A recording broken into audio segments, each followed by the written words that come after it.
Havian si iiwan na ang love team nila ni Edo, naku iba na ang gusto.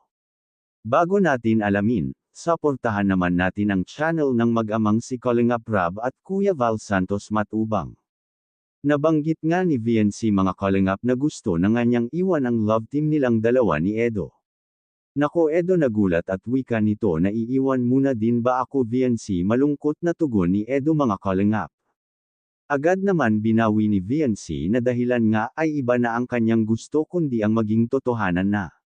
Naku VNC pinakaba mo naman ang mga ka-EDC, sa ngayon nga mga Kalingap ay marunong na nga makisabay si VNC sa harap ng camera. Dati kasi ay nahihiya itong humarap sa camera at walang bilib sa sarili.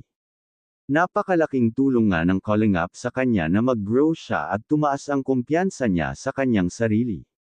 Siyempre sa tulong na rin ni Kalingap Edo na kanyang hobby. Isa rin talaga si Edo ang naging dahilan ni VNC sa kung anong development niya ngayon sa kanyang sarili.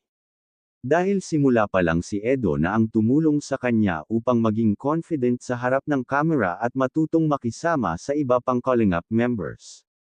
Wika nga ni VNC ay napaka-grateful nga niya na si Edo ang naging ka-love team niya mga Kalingap kundi dahil kay Edo ay hindi siya maging confident sa kanyang sarili kung ano na siya ngayon.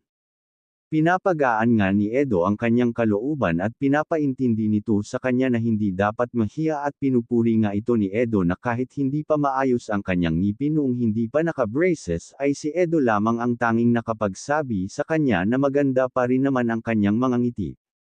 Nako mga Kalingap hindi malabong maging totohanan na ang EDC dahil kita naman natin na sa tinginan nga nila ay parehong totoo na nga ang nararamdaman nila sa isa't isa. Lalo na ngayon sa tagal na ni VNC sa Kalingap at 1 taon na nga siya, kaya patuloy pa rin nating suportahan mga ka-EDC si Edo at VNC. Thank you and God bless.